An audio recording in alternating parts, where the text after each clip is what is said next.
അരനൂറ്റാണ്ടിന്റെ രാഷ്ട്രീയ പ്രവർത്തനമാണ് ജോ ബൈഡന്റെ മൂലധനം.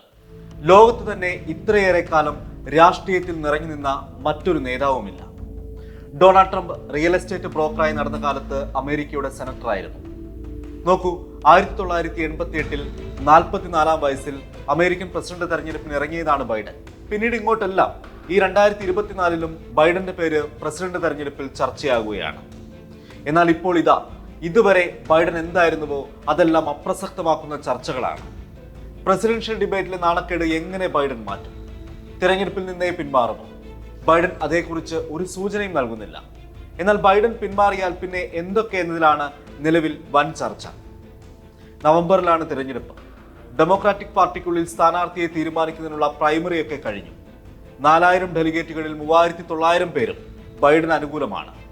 ഓഗസ്റ്റ് പകുതിക്ക് ശേഷം നടക്കുന്ന ഡെമോക്രാറ്റിക് നാഷണൽ കൺവെൻഷനിൽ ഇനി പാർട്ടിയുടെ ഔദ്യോഗിക സ്ഥാനാർത്ഥിയായി ബൈഡനെ നോമിനേറ്റ് ചെയ്താൽ മാത്രം മതി. ഇപ്പോൾ പിന്മാറിയാൽ പോലും അത് ഏറെ വൈകിയുള്ള തീരുമാനമാകും. പിന്മാറിയില്ലെങ്കിലോ ഇനി പ്രതിച്ഛായ തിരിച്ചുപിടിക്കാൻ സെപ്റ്റംബറിലെ ഡിബേറ്റ് മാത്രമാണ് ബൈഡന് മുന്നിലുള്ള സാധ്യത. ആ ഡിബേറ്റിൽ നിന്ന് പിന്മാറിയാലോ അതിൽ മികച്ച പ്രകടനം കാഴ്ചവെച്ചില്ലെങ്കിലോ ദയനീയ തോൽവിയാകും ട്രംപിനോട് ബൈഡൻ ഏറ്റുവാങ്ങേണ്ടി വരിക. ആ ഒരു സാഹചര്യമാണ് ഡെമോക്രാറ്റിക് പാർട്ടിയിലെ മിക്കവരും ഭയക്കുന്നത്. അതാണ് ബൈഡൻ മാറണമെന്നും വൈകിയ വേളയിലെങ്കിലും പുതിയൊരു സ്ഥാനാർത്ഥിയെ നിശ്ചയിക്കണമെന്നും അവർ പറയുന്നത്. അങ്ങനെ വേഗത്തിൽ സ്ഥാനാർത്ഥിത്വത്തിൽ നിന്ന് ബൈഡന് മാറാൻ കഴിയുമോ? അക്കാര്യത്തിൽ ബൈഡൻ തന്നെയാണ് അന്തിമ തീരുമാനമെടുക്കേണ്ടത്. ജീവിത പങ്കാളിയായ ജില്ലാണ് ബൈഡന്റെ മുഖ്യ ഉപദേശകയെന്നാണ് അമേരിക്കൻ മാധ്യമങ്ങളൊക്കെ പറയുന്നത്. ഇനി ബൈഡൻ മാറിയെന്ന് കരുതുക. അപ്പോൾ പകരം സ്ഥാനാർത്ഥിയെ തീരുമാനിക്കാൻ ഡെമോക്രാറ്റിക് നാഷണൽ കൺവെൻഷനിൽ തീരുമാനമുണ്ടായാൽ മതി. പക്ഷേ നമ്മൾ നേരത്തെ പറഞ്ഞ ആ 4000 ഡെലിഗേറ്റുകളിൽ ഭൂരിപക്ഷത്തിനെയും പിന്തുണ വേണം. ഇതിൽ 3900 പേരും ബൈഡനെ പിന്തുണയ്ക്കുന്നവരാണല്ലോ.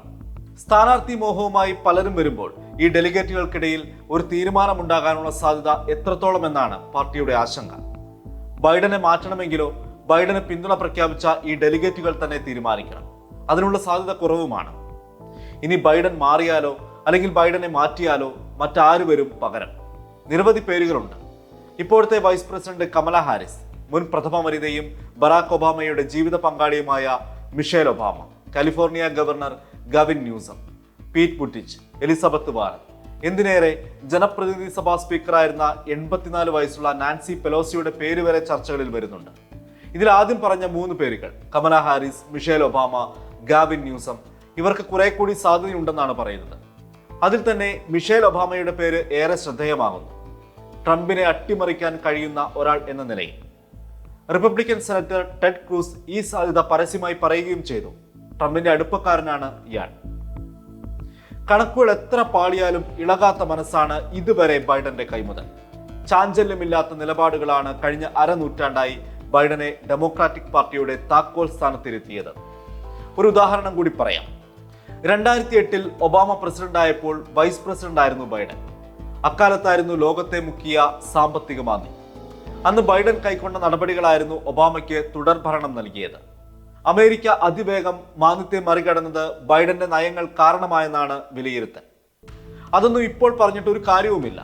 എതിരാളി നിസ്സാരക്കാരനല്ല, ഡൊണാൾഡ് ട്രംപാണ്. 1.5 മണിക്കൂർ സംവാദത്തിൽ 30 തവണ കള്ളം പറഞ്ഞ ട്രംപിനെ ഒരു വട്ടം പോലും തിരുത്താൻ ബൈഡന് കഴിഞ്ഞില്ല. അപ്പോൾ ഇനി 81-കാരനായ ബൈഡൻ നിന്നിട്ട് കാര്യമുണ്ടോ എന്ന് ജനത്തിന് തോന്നുന്നു.